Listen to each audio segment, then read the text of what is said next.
What try to do to me television midweek analysis. Team watie kiwit lock ma pigi tego. Studio metame television vibe record nya Wilfred Akai Kachelki Susan Diamond. We lock madam. Mozi General Kinarugaba. Uyara tika maleng ni chwak mo pege be mio but speaker me parliament melo Uganda Anita Mong Kachekira Lukore.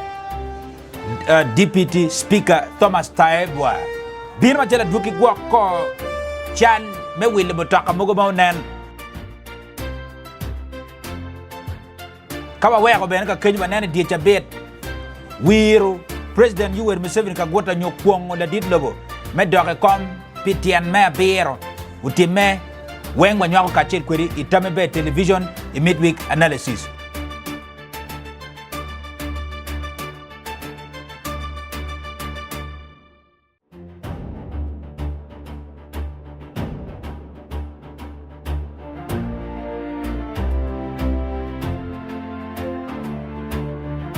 Wachak kun ki with lock ma bina ma chela duki pa ko lock mo ber ka wera ma knock ikin le même magiti te parti me PLU Patriotic League of Uganda kamenon la tel wigi ubero General Mozi Kinarugaba wadi lock mo ma knock Suzy. Yes.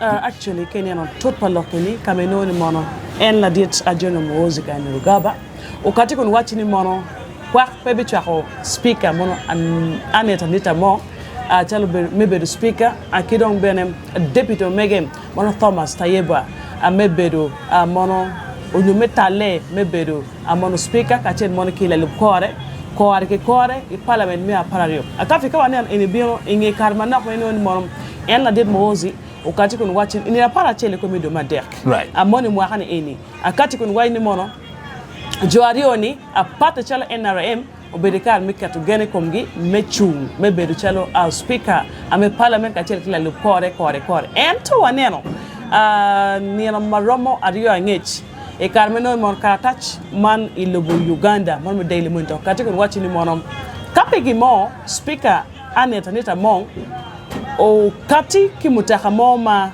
wele kaneki biha it's some big sum of money right. And then watching him mono mutakayoni mono posting ex account me watching mono mutakayoni wa what pala did lo ko mono General was for BDM now la pending tini mono could be any work 10 lot mo wero mozi ukada che wa ni mono fudong nentalo I kwanyo chak ma make with immediate effect by the way I kom mono Thomas Taebwa me be mono deputy speaker akachen mon ki Anita Mong mutakayoni mono Rolls Royce luxury vehicle matimian ma mwenye twat mokil a lot of mixed reaction by the way and wele mi Uganda gitika law madung tutal kafi motiken jimi me tikati mi ko no mono en mozbe wachini mono dana go beto mot go ket kom gi mot akono ge koro nga ko mala didlo mababane mono his excellency mono president Yoweri Kaguta Museveni the president of the Republic of Uganda bukati kede etwe kombetini Anita Mong akachen mon ke Thomas Taebwa kwa we go willow fudong we go willow be mon speaker akachen mon ke deputy speaker When with Karatach my name keyboard party man me Patriotic League of Uganda magi choy maleng ininda pa werio duema beach mahali bari kipiero beach en karo kama maleng ni on the 11th March 2026 the chairman of the Patriotic League of Uganda PLU General Mozi Kinarugaba guided that all PLU leaning honorable members elect should support the Right Honorable Anita Mong for Speaker and the Right Honorable Thomas Taebwa for Deputy Speaker of the 12th Parliament of the Republic of Uganda. Accordingly, the chairman of the Patriotic League of Uganda, General Mozi Kinarugaba, has guided as follows. Number one, that the endorsement of the Right Honorable Anita Mong and the Right Honorable Thomas Taebwa as candidates for Speaker and Deputy Speaker, respectively, for the 12th Parliament of Uganda, via a letter, date of 11 March 2026, is retracted and withdrawn with immediate effect. Meron lok magichoy maling kun ko ni da par chien meduma dek gen go yar ma be ni chwak gi dujuti kom dana rio man The second statement that the leadership of the Patriotic League of Uganda encouraged its honorable members elect to support the candidates that will be presented by them presented to them by His Excellency President Yoweri Museveni Kaguta for the position of Speaker and Deputy Speaker. Kilwe la penny Patriotic League of Uganda benugutwalo danogi in Parliament. Actually, a step in a PLU Leaning. Yes, leaning.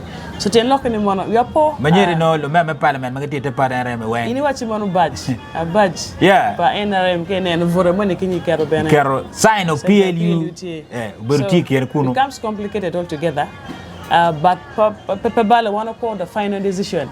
I'm not going to know la did to go when I did lo which you are login key mono John Mohosi to another. But for now, Thomas Ayeba, Kachelman Speaker Anita Mong, Fundong Tale, maybe the mono Speaker Kachek Deputy Speaker Kore. Food petting and Nama Bay to try. Exactly. The last statement, that is the PLU, we followed the command, instructions and guidance of our chairman, Jerome Wozik Narugaba at all times. David Kabanda. Mono Karan date pa PLU. Mabeti MP Mon Mekasambia accounting. Manyeri lock longo beru doctor. Don't take a man for dog. Signed and stamp. Atamu netero. New jali benekeje yot full. Mono loka mutakani. Kongmeko. Mutakani benekong wile ge benwe 3.4 billion. Net wayang wawota la dielo po berie. Kun wala dilo wrong wile mutakani ben. So mera gin matiano wanyok kachil kwirita mi be television a midweek analysis. Wami tama migi comment section ping yoko begi care meni yang matut kum jima pool matiga time Uganda kin kar man kidwe ma beach en medi kum en ben wanero yer speaker butime woni ne piari we beach medwe man madong udong kini man nok ko banen ni da para rio ki wir unyo ki kwa president kidong inge chuchore ni da para de kwa ngepas member parliament uberutie motor the whole day para o ya gikine ni de piari we beach no one now dok tele mo ken magwai kin gi nga makobeti gwakar ken president obu yar kamaleng ni watamani ngat eni ramo beru machara speaker me parliament me lu gana petian ma pawe rio onyola lu kore ramo beru ngat maket man kadi beti wanena la wo lok mo ken ma en speaker me parliament me lu ganda makobeti fudong pay kom wakar de position e futio nora and of course wajo kamaleng miu foch ki pak ma diti kom parliament ma pawe chel ket machara ni tiu ken nyo ketu ti ne kwere uberka chano with lock ma jimu ken ma pigi tego check ma gi mogo ma beru duki koti ma mere and the respond padana ma di I kom statement you kom lock ma eno ber karne po beru ti ma be try we are going to wait and see ni when in the PRA we are beach ma koni ki bi moga nga ma twer ber speaker no wanyang ma tut kirano gwak la dit lo be waje kwere kamaleng ni atamni ngere but tele ni futie nan piwa kamaleng ikindano maroma rio Anita Mong kachel ki Nobat Mao General. Exactly. Wakele Matote, and of course, our comment Tama Migimo in the comment section. Kawanani di chabit man bere Susan Diamond. Wanero we president unyo kuange pa president Melobo Uganda. Ladit His Excellency President Yoweri Museveni Kaguta time ninda pa rio. Kamenoni wabenero manok nok kiwit lok mukene ma uberga kar me chel wanero dulme Uganda Law Society ya chakane kongo karo ki statement matek ninda pa wi chel mawajo kameleng ni kuonge paladit lobo peti geno mama per tek to twal petian lok ni aduke me kui magi karo kwere ki nyonyo pamono nyuro ni kui ne pa war mabe ento wanero party NRM guberu ki chwak ki yom chuin matek da ki kwe malugo wel kui ma president Yoweri Museveni Kaguta no inian dua pa we big me duma chel makale bari ki piero bichel kama gi wajani uno kui percent pier der we chel tonne bichel donc la ngol ko nyo won ko manen lo kom ye lo Uganda la dita Justin Biamakama umo kama leng kun wani ye makiti menende apa we big me duma chele ki utuma be dok lu pen check ma lo Uganda article pier bichel we chel mamogo kama leng ikin neno maramo pier we chel mano kangat mo tigi koko en romo karo kere kamaleng ento pen check article pier bichel we reo mo kamaleng ni kui utum mabe dok president Yoweri Museveni Kaguta no kui ki percent pier bero we chel tonne bichel mano petiket bal moge ken bolo kui time lo Uganda ka bolo kui bero ali pier big mi bero magi mogo ni dan ma pol gutani ngap me cher ka bolo kui we ko kel percent ma pol to trali wanere ni no meno bene me kuonge paladit lobo du dir ma pol gu beru tie la telega meno ni eno beru bishop Seldon Mesigwa ma eno chung me ka Archbishop Stephen Kazimba Mugalo ka dong Sheikh Shaban Ramadan Mubaji beno beru tie mao chung pe du dini magi aki i muchilem ka dong bene gumi cha den mogo makwa ko lokom kwano dano i magali bario kipiari we ngwen report ma wajo kama leng ni lu kristai ma pol dong giti ka mediki percent pier bor we ngwen mano we ko population padane lo Uganda dong tika cher bene la mal to trial magi aye jim mokene mauti mem wanen dan mokene magi luongi ma chelo wele ma pigi tego mogo akilo ma pat go bertie wanen dul me East African Community i African Union go bertie president ma pat ikinati wa beruki president Salamia me Somalia Hassan Sheikh Mohamud bertie kidong president melo Tanzania Samia Suluhu Hassan bertie Mozambique president Daniel Chapo Togo wa beruki president Farid Gansigbe kidong South Sudan president Salva Kiir Mayardit kidong Sahrawi Republic president Brahim Gali Democratic Republic me Congo Felix Tshisekedi uberutie kidong Gabon go chwara president Mamegi Brice Oligui Nguema kidong Burundi president Evariste Adiamiziwe kidong Ethiopia president Taye Aske Selassie beno berutie deputy president me Kenya Kithuri Kindiki vice president Delki Rodriguez me Venezuela berutie prime minister Edward Ngirente uberutie melo Rwanda kidong former president melo Nigeria Ladita Olusegun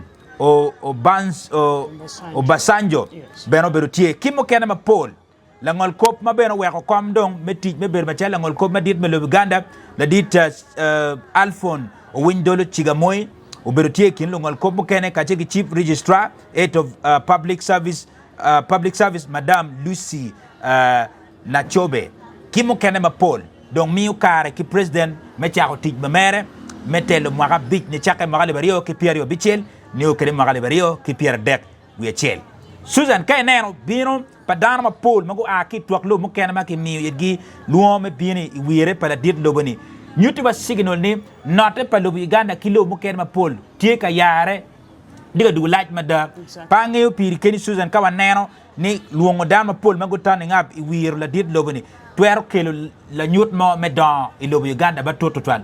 Sure. One thing mangi yani kenen what money pay can dana rio or no they wouldn't turn up. You understand? Right. You know wani angini atile mo kene mago chwalo wangi mo kene ma go dielo go biyo ngini komgin.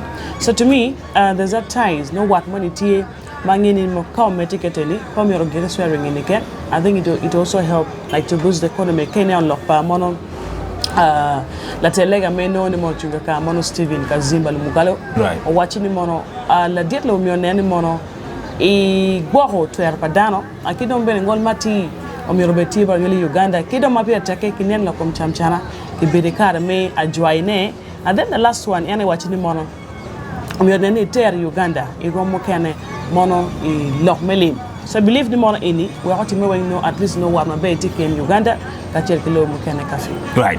Watuiga kan kini matin midweek analysis wanyama kachel kwiri ento we kuyuponi tamebe television watiki studio me vibe record pi in my tiga nanwa nyu tigila we my tiga promoting bien botwa wati bass pack we kwanywa kachel kwiri wanen kidma twer konye ki in terms of music ki yup moken ma pat amore